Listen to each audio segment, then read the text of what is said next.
내 진정 사모하는 친구가 되시는 구주 예수님은 아름다워라.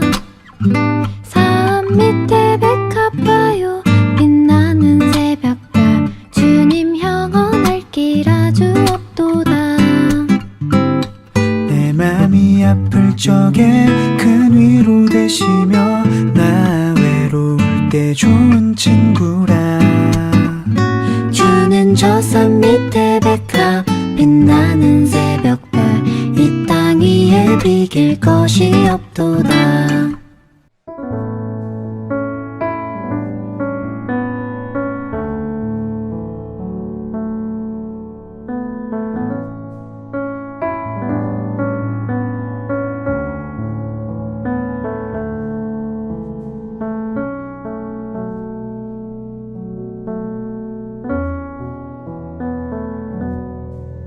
이삭이 야곱에게 이르되 내 아들아 가까이 오라. 내가 과연 내 아들 에서인지 아닌지 내가 너를 만져보려 하노라. 야곱이 그 아버지 이삭에게 가까이 가니 이삭이 만지며 이르되 음성은 야곱의 음성이나 손은 에서의 손이로다 하며 그의 손이 형 에서의 손과 같이 털이 있으므로 분별하지 못하고 축복하였더라. 아멘. 가장 빠른 길은 어떤 것인가?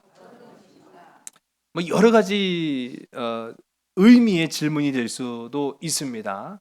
인생을 살아가면서 또는 어떠한 일이 내 눈앞에 내 목전에 있을 때 그 일을 가장 빨리 해결할 수 있는 방법 또는 인생에서 최단거리로 우리가 그 목적지까지 가는 방법 등등 여러 가지 이유로 이 질문을 던져볼 수 있을 것 같아요.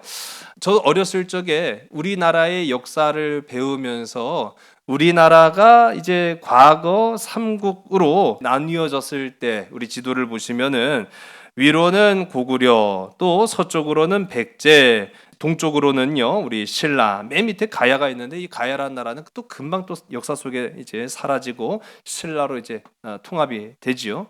크게 보면은 고구려, 백제, 신라 이렇게 삼국이 우리나라 과거의 역사였음을 우리가 잘 압니다.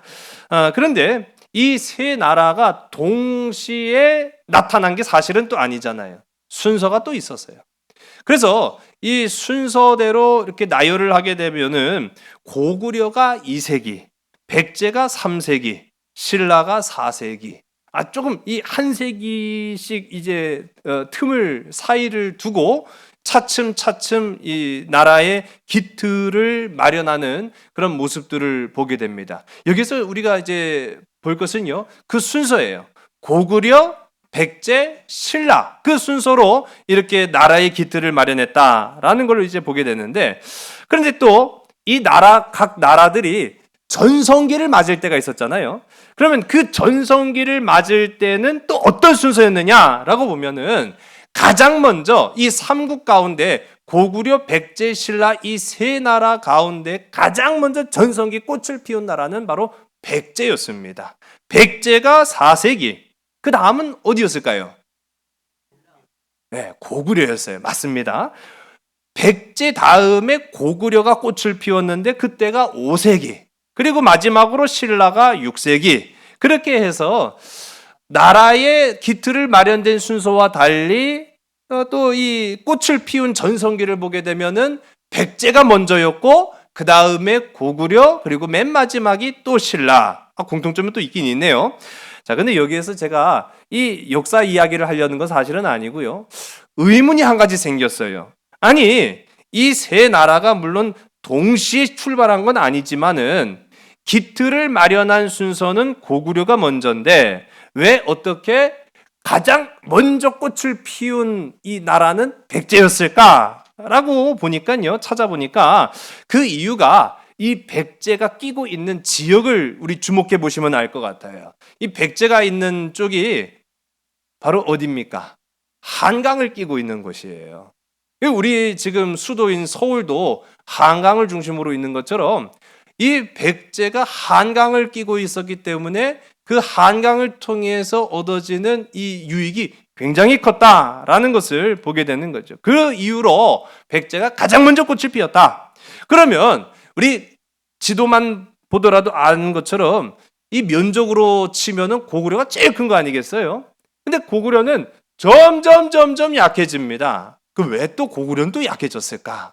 라고 이제 보게 되면 이 고구려는 이 접하고 있는 나라가 이 지도상에도 보면은 거란, 부여, 뭐 동부여 뭐 이런 식으로 이 이민족과 접하고 있다 보니까 그 이민족과의 갈등 속에서 이 국력이 점점 쇠해질 수밖에 없는 그런 형태를 띠게 되었다라는 것이죠. 뭐 이제 이 부분은 그 정도로 하고요. 저희가 주목해 보려고 하는 것은 바로 고구려도 백제도 아닙니다. 신라예요. 왜 신라를 제가 주목하려고 하면은 이 삼국 중에서 어떻게 보면은 제일 약한 나라였어요. 제일 약한 나라. 그리고 가장 열악한 이 환경에 있을 수밖에 없는 나라가 바로 이 신라거든요. 위로는 고구려가 있습니다. 또 서쪽으로는 백제가 있어요. 동쪽으로는 더 이상 나아갈 수 없는 바다였습니다. 아주 태생적인 이런 한계를 지니고 있음에도 불구하고 맨 마지막에 나라의 기틀을 마련했던 이 나라가 어떻게 보면 제일 늦게 출발했고 제일 연약하게 출발했던 이 나라가 어떻게 마지막에 최후 승자가 될 수 있었냐는 거예요. 어떻게 최후 승리를 얻을 수 있었느냐? 그 힘과 원동력이 무엇이었느냐라고 봤을 때 많은 학자들은 공통적으로 말하기를 신라가 힘이 있어서 그렇게 됐다? 아니에요. 속도가 있어서 그렇게 됐다? 아니에요. 이 신라만이 가지고 있는 인내 그리고 유연함이었다라고 말합니다. 고구려의 장수왕, 우리 잘 알고 있는 광개토 대왕의 아들이죠. 이 고구려의 장수왕이 백제를 빼앗으려고 했어요. 그 백제를 빼앗으려는 이유가 아까 말씀드린 것처럼 한강이 그렇게 탐나는 거예요. 그러니까 더 이상 위로 뻗기는 어려울 것 같고 저 밑으로 저 남쪽으로 가서 우리가 저 한강을 좀 빼앗아 보자. 그래서 남진 정책을 펼칩니다. 이제 백제로서는 위기죠. 뭐 요즘도 우리 국제 정세에 밝으신 분들은 아마 뉴스를 통해서 보셨겠습니다만은 아니 21세기의 전쟁이라니요. 참 너무나도 황당하고 어처구니 없는 일들이 진짜 실제로 우리의 삶 속에도 펼쳐지고 있지 않습니까? 그런데 이 백제가 설마 저 고구려가 쳐내려올 거라고 생각했는데 그게 실제가 된 거예요. 그 한강을 탐내고 남진 정책을 펼쳐서 내려오니까 이 백제가 그만 위기를 맞이하게 된 거죠. 백제가 살 수 있는 유일한 방법은 신라와 손잡는 것이었습니다. 가장 약한. 그래서 평상시에는 그냥 쳐주지도 않았던 무시했던 그 신라였지만 당장 내가 지금 죽게 생겼는데 당장 위기인데 어떻게 하겠어요? 그러니까 이 백제가 신라에게 손님이래. 나 좀 잡아줘. 나 좀 도와줘. 그래서 나제 동맹이 결성이 되어서 마침내는 든든한 방어선을 형성함으로 고구려가 더 이상 이제 내려오지 못하게 된 거예요. 그 동맹이 무려 100년을 갑니다. 이 나제 신라와 백제가 손을 잡고 그래 우리 서로 힘을 합치자라고 해서 이어진 그 동맹이 100년을 갔는데 그런데 여기서 참 아주 중요한 게 있어요. 백제는 지 살라고 그렇게 신라와 손을 잡았습니다. 그러나 신라는 다른 생각을 갖고 있었어요. 신라는 살려고 그런 게 아니라 이기려고 그랬어요. 이기려고 백제와 손을 잡았습니다. 그래서 100년이 지난 후에 120년가량이 지났어요. 100년 동안 동맹이었으니까 설마 얜 내 편이지. 평생 내 편이지 그렇게 생각을 했지 자기 뒤통수를 칠 거라고 생각도 못했거든요. 백제의 뒤통수를 친 건 고구려도 다른 나라도 아니라 신라였습니다. 신라가 뒤통수를 치고 올라갑니다. 그렇게 해서 백제가 차지하고 있었던 한강을 빼앗아서 마침내는 이 한반도의 중심이 되는 기틀을 마련하게 돼요. 주도권을 차지했다는 거예요. 그런데 그러기까지는 몇 년이 걸렸다고요? 무려 120년이 걸렸어요. 120년. 마음 같아서는 지금 당장이라도 저 한강을 빼앗아서 우리가 이 한반도의 주도권을 잡아야지 라고 생각했지만 힘이 있어야 말이죠. 능력이 있어야 말이죠. 그러니까 이 신라는요 잠자코 기다린 거예요. 그러나 그냥 무작정 기다린 것이 아니라 그 120년이라는 그 시간 가운데에서 천천히 자신들만의 그림을 그려 나아갔다라는 것을 보게 됩니다.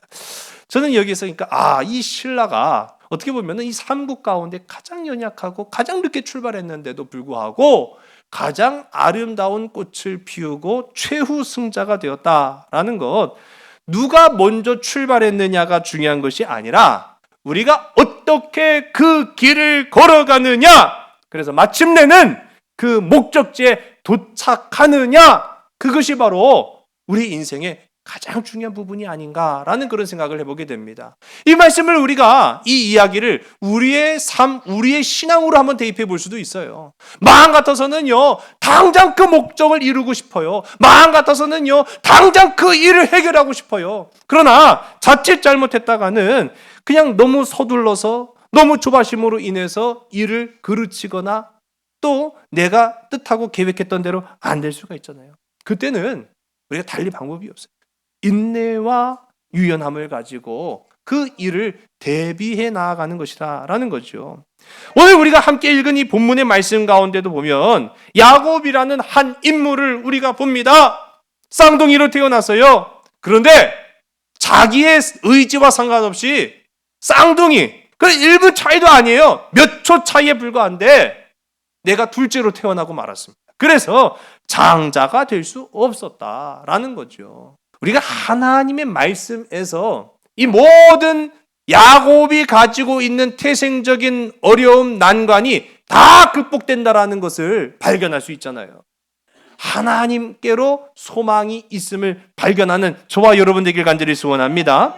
하나님의 말씀에서 우리가 보면은 창세기 25장 23절, 우리 지난 시간에 함께 읽은 말씀 가운데 보면 이런 대목이 있어요. 우리 화면을 보시고 함께 읽습니다. 시작. 큰 자가 어린 자를 섬기리라. 아멘. 이 말씀을 누가 하신 거예요? 하나님이 하신 거예요. 사람이 위로하려고 한 말이 아니라 그 야곱이 어머니의 태중 가운데 있을 때 이미 하나님께서 먼저 하신 말씀이에요. 우리가 문맥상으로 보든지 아니면 결론적으로 보든지 여기에서 나타나는 이 어린 자가 바로 누구를 말하는 겁니까? 야곱을 말하는 거잖아요. 그러니까 어찌 보면 야곱이라는 사람은요, 조바심 낼 필요가 없는 거예요. 야곱이라는 사람은요, 다른 방법, 세상의 그 다른 많고 많은 방법들을 택할 필요가 없어요. 오직 주의 말씀을 믿으며 인내하고, 믿음으로 인내하고요. 그리고 하나님과 동행하기만 하면 반드시 하나님께서 복 주신다. 할렐루야. 이것만 하면은 충분했을 이 야곱인데 오늘 말씀 보면은 마음이 급했어요. 야곱은요, 마음이 급했어요. 조급했습니다. 근데 사실 우리가 이제 지난 시간부터 27장 말씀을 함께 보았습니다만은 27장 전체의 말씀을 다 보게 되면은요, 제 마음이 편치 않아요. 왜냐하면 이 말씀 속에 등장하는 사람들 한 사람 한 사람들이 야곱만이 아니라 다 마음이요, 조급해요. 막 달려가고 싶어요. 다른 박질하고 싶어요. 목적을 이루기 위해서 수단과 방법을 가리고 있지 않은 그러한 사람들의 면면들을 우리가 발견하게 됩니다. 이삭 그랬어요. 다급했어요.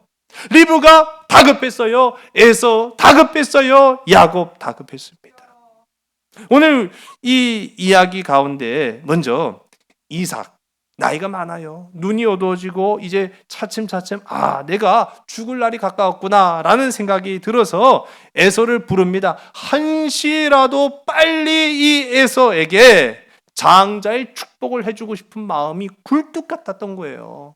우리 지난주 함께 말씀드렸습니다마는 이 아버지의 유언과도 같은 이 축복, 이것은요 장자만 아니라 차자인 이 야곱에게도 해당되는 것인데, 그 이삭의 삐뚤어진 사랑의 방식으로 인해서 에서만 부른 거 아니에요. 이 이삭이 에서를 무진장 사랑했기 때문인 거예요. 그래서 이삭이 에서만 불러서 야 이리 와라 에서야, 내가 너를 축복하려고 하니까 너 당장 가서 내가 좋아하는 별미를 좀 마련해 와라 라고 이야기하고 사냥을 보냅니다. 우리 지난 시간에도 함께 살펴봤죠. 이게 이삭의 실수였습니다. 이게 이삭의 잘못이었습니다. 세상 별미에 빠진 인생. 오늘 우리도 그러지 않으리란 보장이 없잖아요. 여러분, 오늘 이 시간 조바심을 내려놓고 세상 별미가 아닌 하나님의 은혜와 말씀에 깊이 빠진 저와 여러분 되기를 주의 이름 간절히 소원합니다. 이렇게 이삭이 자기가 사랑하는 에서에게만 축복해 주려고 은밀하게 이야기하고 있을 때 그 장막 옆에서, 여러분 이게 참 재밌어요. 왜냐면은 이게 방음이 잘 된 이 집이었을 것 같으면은 절대로 못 들어요. 근데 천막이잖아요, 천막. 아무리 소곤소곤해도 이게 뭔 일인가 하고 누군가는 귀 기울였을 거 아니겠어요. 근데 그거 집안에 있는 리브가가 그걸 몰랐겠습니까? 이삭이 좀처럼 에서만 따로 불러갖고 뭐 하는 경우가 없었는데 오늘 이상하다? 그런 생각이 들었는지, 또는 뭔 얘기를 비밀스럽게 지들끼리 그냥 쏙닥쏙닥 한디야? 그랬는지 몰라도 살금살금 다가가서 보니까 심상치 않은 이야기를 하고 있는 거예요. 야, 에서야, 내가 너한테만 축복하려고 한다. 그러니까 너 가서 별미를 좀 마련해 와라. 이 이야기를 은밀하게 엿들었던 어머니 리브가가 또 누구를 불러요? 그렇죠, 야곱 불러요. 이 편애가 얼마나 무서운지를 우리가 보게 되는 거예요. 하나님의 사랑을 잘 활용하시고 사용하는 저와 여러분들에게 간절히 소원합니다. 아니, 이삭은 에서만 사랑했고 이 리브가는 야곱만 사랑했고, 그런다 보니까 이 리브가가 이삭이 에서에게만 축복해 준다는 얘기예요. 그러면은 내 사랑하는 야곱은 불이익을 당할 것만 같으니까 마음이 또 조급해졌어요. 야, 야곱아, 이리 와라. 지금 네 아버지가 이상한 짓을 하고 있어. 그게 네가 복을 받아야 될 것 같아. 그러니 네가 가갖고 저 염소 새끼 2마리만 잡아갖고 오고, 너는 이제 또 몸을 치장을 해가지고 변장을 해서 네 형 에서인 것처럼 행세를 해라. 음식은 내가 하마. 아주 그냥 작전을 펼치는 거죠. 자, 여러분, 마음은 알겠는데 그렇지 않습니까? 참 저 양반이 늙더니만 참 별 행동을 다 한다. 아니, 자식이면 다 똑같은 자식이지. 여보, 어떻게 에서만 그렇게 사랑하오? 야곱도 있는데 야곱도 좀 축복해 주시고 그러면 얼마나 좋아. 그렇게 했으면 모르겠는데 그렇게 할 필요도 없다. 그렇게 생각을 한 거예요. 자기가 판단한 거죠. 그래, 야곱을 따로 불러가지고 음식은 내가 할 테니 너는 변장을 좀 해라. 그렇게 얘기를 한 거예요. 꼭 그렇게 해야만 했을까라는 생각을 하는 거죠. 리브가의 마음이 얼마나 지금 조급함으로 기울어져 있는가라는 것을 우리가 발견하게 됩니다. 그렇게 해야 하나님의 복을 받겠습니까? 우리가 세상의 수단과 방법을 가리지 않고 그렇게 나아간다고 해야 하나님의 복이 우리에게 임하겠습니까? 참 아닌 것 같은데 라는 그런 물음표를 던질게 되는 거지요. 야곱도 크게 다르지 않았어요. 이때까지만 해도 야곱은 양심이 좀 살아있긴 했어요. 우리 지난 시간에 이 별미라는 거를 우리가 함께 살펴보면서 우리도 정말 나 스스로에게 관대할 것이 아니라 부끄러워할 줄 알겠구나, 반성하고 우리가 회개할 줄 알겠구나, 그런 이제 생각을 가져봤는데, 이때만 하더라도 아직 조금 이 야곱에게는 그런 마음이 있었던 것 같아요. 그래갖고 엄마가 지금 자기한테 어떻게 보면 거짓말하라고 한 거잖아요. 자기 아버지를 속이라고 한 거잖아요. 내가 야곱인데 에서인 것처럼 행동하게 하고, 형이 받아야 될 그 축복을 내가 대신 가로채게 하고 사냥을 해갖고 음식을 해와야 되는데 집에서 기르는 새끼 염소를 잡아다가 음식을 하게 하고, 이거 다 거짓말 아닙니까? 다 속이는 거 아닙니까? 그렇게 해서라도 복을 받기를 원합니까? 우리 얼마든지 그러고 싶은 마음이 있어요. 그렇게 해서라도 복을 받을 수만 있다고 한다면 수단과 방법도 가리지 않겠습니다. 그게 사실은 우리의 마음이기도 해요. 흔들리기 쉽죠. 야곱이 엄마, 그래도 그렇지. 이렇게 하면은 아빠가 속아? 그리고 설마 내가 나 에서요 라고 했는데, 야 이놈아, 네가 어떻게 에서냐? 야곱이지. 그렇게 하면은 아이고 복은 고사하고 나 저주를 받을까 걱정됩니다 라고 이야기를 해요. 우리 함께 읽진 않았습니다만 12절의 말씀을 우리 함께 읽습니다. 시작. 아버지께서 나를 만지실진데 내가 아버지의 눈에 속이는 자로 보일지라 복은 고사하고 저주를 받을까 하나이다. 아멘. 맞는 말이죠. 이 얘기를 듣고 이 엄마 리브가가 아이고 그렇지 그래요. 맞아. 네 말이 다 맞다. 그러면 좋았을 텐데 이 리브가가요. 더 나가요. 더 나가. 아니야. 절대 그렇지 않아. 야, 걱정하지 말아라. 13절의 말씀을 우리 화면을 함께 읽습니다. 시작. 어머니가 그에게 이르되 내 아들아 너의 저주는 내게로 돌리리니 내 말만 따르고 가서 가져오라. 아멘. 완전히 돌아버린 거예요. 완전히 돌아버렸어요. 이 조급함 때문에 리브가의 영적, 육적 사고가 마비가 되버리고 만 겁니다. 여러분, 우리는 안 그럴 거라고요? 아니에요. 조급해지면은요, 우리의 영적, 육적 사고도 마비될 수 있어요. 마치 이 리브가처럼 아니다! 저주를 받아도 내가 받겠다! 책임지지도 못할 말을 한 거예요. 우리가 이후의 말씀들을 또 살펴보겠습니다만은 이 일로 인해서 어머니 리브가가 책임졌어요? 고스란히 다 야곱이 짊어지고 하는 거예요. 고스란히 다 에서가 그 삶의 낙심과 절망을 짊어지고 갔음을 우리가 성경을 통해서 보게 됩니다. 이제는 수단과 목적이 완전히 뒤바뀌어진 거예요. 여러분, 이때가 우리에게도 찾아올 수 있습니다. 여러분, 삶의 조급함이 찾아왔을 때 오늘 이 말씀을 기억하면서 하나님을 구하는, 하나님을 먼저 발견하여 찾는 저와 여러분 되기를 주의 간절히 소원합니다. 여러분, 이 장면을요, 어디서 우리가 많이 낯익게 본 것 같아요. 야곱이 엄마 이렇게 하면 들키지, 들켰다가는 내가 보건고사하고 저주를 받을 것 같은데? 그러자 엄마가 아니야 내가 대신 저주를 받을게, 걱정하지 마. 그 얘기 이거 어디서 많이 들었죠? 여러분, 마태복음 27장 가운데 보면은 예수님께서 붙잡히셔서 본디오 빌라도 앞에 신문을 받으셨습니다. 그리고 많은 유대인들이 몰려와가지고요, 예수를 못 박으라고 막 아우성이 치는데, 이때, 우리 이제 뭐 화면에도 보시겠습니다만은, 이 본디오 빌라도 총독이 유대인의 명절에마다, 우리가 광복절 특사 때 이제 죄인들을 풀어주는 그런 전례가 있는 것처럼, 이 사람들 앞에, 자, 이 유대인들의 명절 때마다 죄인 한 명을 풀어주는 것으로 우리가 알고 있는데, 이 관례에 대해서 누구를 풀어줄 것이냐라고 했을 때 이 본디오 빌라도는요, 생각하기를 아예 계획이 있었던 거예요. 사실 이 인간적인 계획이 선 것은 아주 제일 독한 놈을 앞세운 거예요. 그 누구도 이 사람을 풀어줘서는 안 된다라는 것이 인정될 만한 죄인을 딱 내세워요. 그러면 당연히 그보다 약한 죄인을 풀어주게끔 그 긍휼의 마음이 사람들에게 들지 않겠습니까? 사실은 예수 그리스도를 아무리 신문해봐도 그에게서 어떠한 죄도 발견할 수 없었기에 이 본디오 빌라도는 제일 독한 놈을 앞세운 거예요. 바나바라는 이 살인자를 앞세운 거예요. 사람들이 설마 살인자를 풀어주려고 하겠어요? 예수님을 풀어주라고 그래도 아유 똘똘하긴 하지만 마음에 안 들어도 그래도 살인자 바나바보단 낫지 뭐 그렇게 생각하지 않겠습니까? 아, 그런데요, 놀라운 결과가 나타난 거예요. 사람들은요, 여전히 예수 그리스도를 죽이라고 아우성을 칩니다.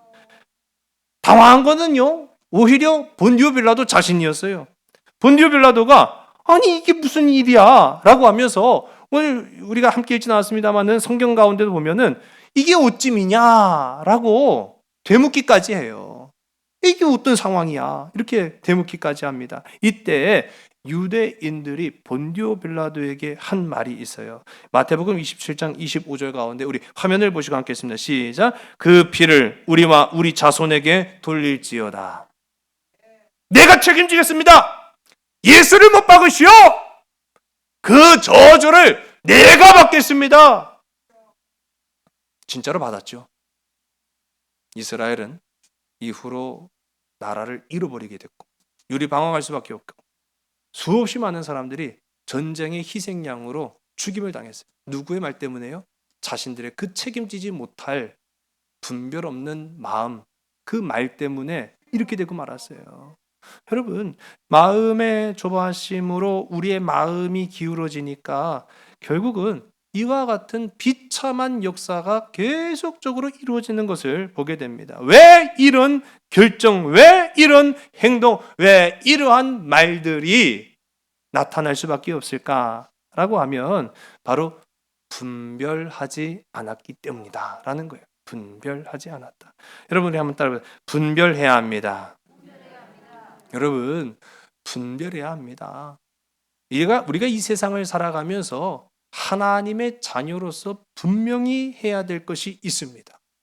우리가 세상 가운데에서 분명히 해야 할 말도 있고 분명히 가지고 있어야 될 기준이 있습니다. 여기에 대해서는요, 조금의 타협도 있어서는 안 된다라는 거예요. 바로 구원의 문제인 거죠.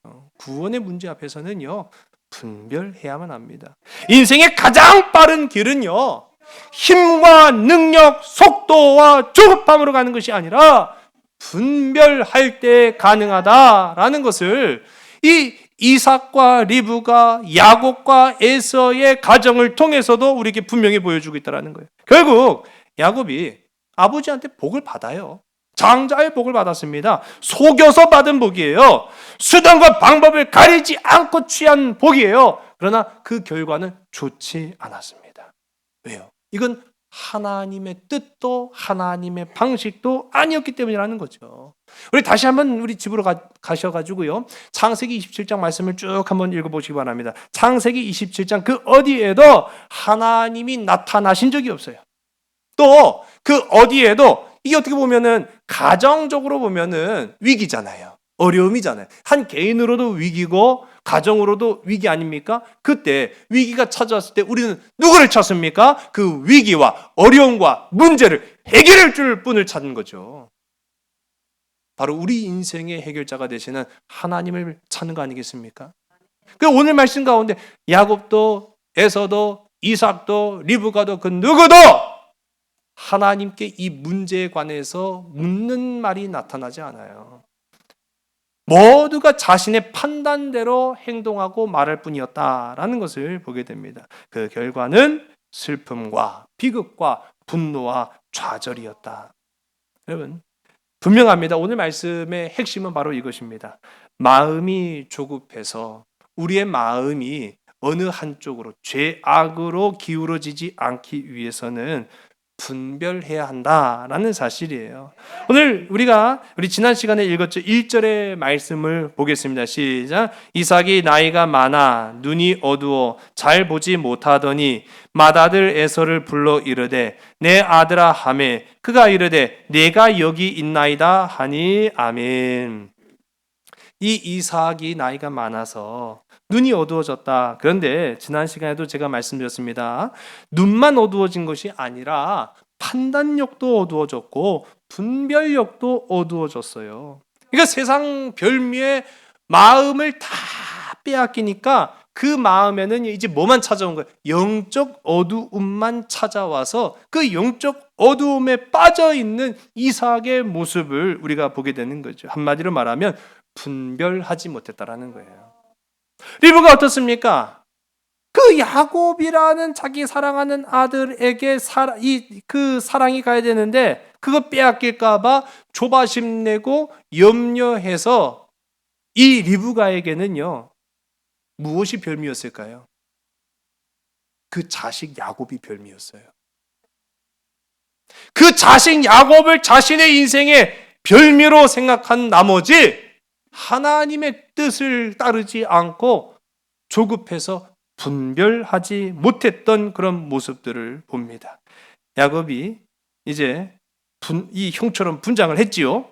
털이 많은 형처럼 보이려고 염소 새끼의 털로 꾸밉니다. 그리고 아버지한테 거짓말을 해요. 참 이게 안타까운 부분이에요. 우리 20절 말씀인데요. 우리 화면을 보시고 함께 읽습니다. 시작. 이삭이 그의 아들에게 이르되 내 아들아 내가 어떻게 이같이 속히 잡았느냐. 그가 이르되 아버지 하나님 여호와께서 나로 순조롭게 만나게 하셨음이니이다. 아멘. 자, 지금 에서는 사냥하러 갔어요. 자기는 집에 있는 염소 새끼를 잡은 거예요. 그러니까 그 빠르기야 이루 말할 수 없이 빨랐던 거죠. 명령 떨어지자마자 요리가 들어갔으니 얼마나 빨랐겠습니까? 그러니 이삭이 아무리 이 분별을 사리를 판단 못해도 이게 왜 이렇게 빨라? 그 정도는 그 좀 감이 왔을 거 아니에요. 그러니까 야, 이렇게 빨리 왔냐? 너 주문했어? 그랬더니 아버지의 하나님이 나로 순조롭게 만나게 해서 내가 이렇게 빨리 왔습니다. 진실이에요, 거짓말이에요? 그렇죠, 거짓말이에요. 근데 그것도 여러분 이거 잘 알아야 돼요.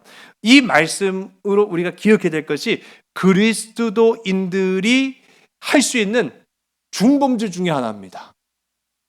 그리스도인들만이 할 수 있는 범죄예요. 하나님의 이름으로라는 표현으로 우리가 거짓말할 수 있어요. 하나님이 그렇게 하신 것 같아? 하면서 그 사실 내 마음이거든요. 내 판단이고 내 생각인데 이거를 내 판단이라고 하면은 먹혀 들어가지 않을 것 같으니까 그 하나님이 하신 것 같아. 그러면 내가 그럴 줄 알았어. 하면서 거짓말을 할 때가 있다는 거예요. 야곱이 그랬습니다. 야곱이 천연더스럽게 거짓말을 하기를 아버지, 그것도 기가 막힌 거예요. 나의 하나님이라고 한 게 아니라 아버지의 하나님이라 그 핑계를 대기를 돌린 거예요. 나의 하나님이라고 하는 것보다는 아버지의 하나님이라고 하는 게 좀 덜 책임이 전가될 것 같으니까 아버지의 하나님이 나로 순조롭게 만나게 하셔가지고 내가 이렇게 빨리 사냥을 마치고 요리를 했습니다 라고 한 거죠. 이거 참 이놈 보게. 여러분 이 표현이 어디서 많이 본 것 같지 않습니까? 익은 표현이죠. 우리 이전 시간에 보게 되면 창세기 24장 14절에 아브라함이 그 아들 이삭의 아내감을 찾기 위해서 엘리에셀이라는 종을 들어다가 자기 고향 땅으로 보내요. 그래서 거기 가갖고 내 아들 며느리감, 내 아들 아내감을 좀 찾아와라 라고 했는데 이 엘리에셀로서는 충성을 다하고 순종해야 될 일이지만 걱정이 되는 거예요. 마치 모래사장에서 진주알 찾는 것처럼 이걸 어떻게 찾는단 말이에요. 그래서 기도를 막 간절하게 합니다. 그 간절하게 할 때의 내용이 창세기 24장 12절 가운데 하나님 나로 순조롭게 만나게 하사라고 이야기한 거예요. 여러분 순조롭게라고 하는 표현이요 창세기에 딱 2번 등장합니다. 이게 바로 엘리에셀의 기도 때 한번 나타나고 또 야곱이 거짓말할 때 딱 한번 나타나는 거예요. 근데 이 말을 듣는 동시에 이 이삭이 흡족했던 거예요. 야곱은요 얼마나 머리 회전이 빨랐는지 아버지가 어떤 말을 들으면 기쁠지까지 그게 다 계산이 된 녀석이었던 거죠. 자기 아내를 만날 때도 하나님께서 역사하시고 순조롭게 하셔서 만났다라는 것을 들어서 알고 있었거든요. 그러니까 이게 우연의 일치가 아니라는 것을 어필하고 강조하기 위해서 아버지 말도 마세요. 아버지 하나님이 나로 순조롭게 만나게 순조롭게 만나 이거 하나님의 뜻인데 그런 느낌에 딱 오게 만들었던 거죠. 여러분 거짓말 우리의 분별력을 무너뜨릴 수 있습니다. 거짓말이요 우리의 마음을 조바심 나게 만들 수 있다는 사실이에요. 분별이 상당히 중요하구나라는 생각을 갖게 됩니다.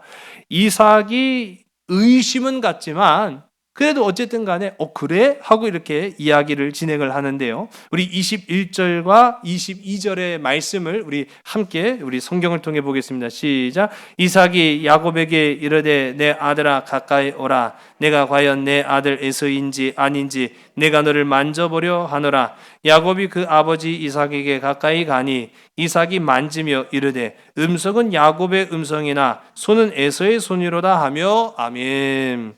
자, 1차 면접 통과했어요. 음식 가지고 왔잖아요. 이 이삭이 좋아하는 별미 가지고 왔으니까 1차 면접 통과. 근데 2차 면접은 이 몸을 만지는 걸로 이게 그래 이제 눈 어두운 이 이삭으로서 가장 확실한 분별법이 될 거라고 스스로가 판단했으니까요. 여러분 속이려면 얼마든지 속입니다. 안 속일 것 같잖아요. 고관 대작들도요. 속이려고 맘만 먹으면 다 속아 넘어가요. 그러니까 결국은 내가 절대로 안 속겠지라고 하는 것은요. 착각에 불과하다라는 거예요. 얼마든지 그렇게 속일 수 있는데 이거를 이 이삭은요. 아이, 몸을 만져보면 알겠지. 그렇게 했던 거예요. 뛰는 놈 위에 어떤 놈이 있다고요? 그렇죠. 리브가가 다 한 거예요. 이 야곱의 몸에 이 새끼 양의 털을 두르게 합니다. 만져보니까요, 몸은 에서가 맞아. 목소리는 이상한데, 이상하다 하면서도 마음의 확신은 에서구나 라는 쪽으로 기울어지기 시작해요. 왜요? 지금 이삭의 마음은요, 조바심이 났거든요. 조바심이 나서 빨리 축복을 해주기를 원하는 이 이삭의 마음이 앞섰기 때문에 여기에서 그래 네가 에서가 맞구나 라고 하고, 결국 이 이삭은 분별하지 못하고 에서 대신에 야곱에게 축복을 해줍니다. 우리 23절의 말씀을 우리 화면을 함께 보시고 있습니다. 시작. 그의 손이 형 에서의 손과 같이 털이 있으므로 분별하지 못하고 축복하였더라. 아멘. 여러분, 왜 이삭이 분별하지 못했습니까? 욕망 때문에, 마음의 그 조바심 때문에, 빨리 가고 싶은 그 마음 때문에 결국은 자신의 뜻대로 하지 못했던 모습들을 우리가 성경을 통해서 보게 되는 거죠. 로마서 12장 2절의 말씀입니다. 우리 화면을 보고 함께 읽습니다. 시작. 너희는 이 세대를 본받지 말고 오직 마음을 새롭게 함으로 변화를 받아 하나님의 선하시고 기뻐하시고 온전하신 뜻이 무엇인지 분별하도록 하라. 아멘. 여러분, 이 세대가 뜻하는 바가 뭡니까? 욕망을 의미하는 겁니다. 욕망에 사로잡힌 위기의 세대를 말하는 것입니다. 이 세대는 빠른 길을 가고자 합니다. 그 빠른 길이 의미하는 바 또한 마찬가지로 욕망이라는 사실입니다. 그러나 반대로 우리가 가야 할 길, 우리가 걷고 있는 이 길은 십자가의 길이다라는 사실을 기억하는 여러분 되시기 바랍니다. 십자가의 길, 생명의 길은 결코 빠른 길이 될 수가 없다라는 거예요. 그러나 그 길은 옳은 길이며, 그 길은 진리의 길이며, 그 길은 최후 승리의 길인 줄로 믿으신 여러분 되시기 바랍니다. 여러분, 우리의 삶 속에 조바심이 날 수도 있고, 우리의 삶의 어떠한 일들 가운데 우리가 욕망으로 우리의 생각이 기울어질 수도 있습니다. 그러나 분명한 한 가지 사실, 우리 하나님의 사람은요, 믿음으로 인내하는 것입니다. 하나님의 사람은요, 하나님의 뜻을 구하는, 하나님과의 동행을 택하는 자들이다라는 사실입니다. 더딜지라도 인내하시고, 더딜지라도 하나님과 동행하는 이 분별력 있는 삶만이 최후 승리를 우리에게 안겨준다라는 사실, 이 한 주일 동안 기억하시고, 저와 여러분의 삶 속에서 하나님의 동행하심과 하나님의 역사하심과 하나님의 보호하심이 늘 함께하는 복되고 아름다운 우리 모든 믿음의 지체들이 다 되시기를 주의 이름으로 간절히 소원합니다. 기도하시겠습니다. 아버지 하나님, 빨리 가기를 원합니다. 아버지 하나님, 속히 이루기를 원합니다. 아버지 하나님, 우리가 뜻한 바, 계획했던 대로 다 되기를 원하는 마음이야 이삭이나 리브가나 야곱이나 에서나 다를 바 없이 우리에게도 있는 마음임을 봅니다. 그러나 그 어떤 것도 하나님의 뜻, 하나님의 방식을 거스르고는 욕망의 길로 최후 승리를 얻는 법이 없음을 우리가 인정합니다. 아버지, 더딜지라도 우리의 삶 속에 이루어야 할 모든 삶의 목적을 향해서 묵묵히 믿음으로 인내하게 하여 주시옵소서. 하나님의 말씀을 묵상하여서 세상 별미에 빠져 사는 인생이 아니라 하나님과의 그 동행으로 인하여서 분별하는 삶이 되게 인도하여 주시옵소서. 모든 것 주께 온전히 의탁하오며 참사랑 되시는 나사렛 예수 그리스도의 이름으로 감사하며 간절히 기도드렸사옵나이다. 아멘. 내 맘의 모든 염려 이 세상 보라고 주님 주님 항상 같이 하여 주시고 시험을 당할 때에 악마에게 교를 즉시 물리치사 나를 지키네. 온 세상 날 버려도 주 예수 안 버려 끝까지 나를 돌아보시니 주는 저 산 밑에 백합 빛나는 새벽별 이 땅 위에 비길 것이 없도다.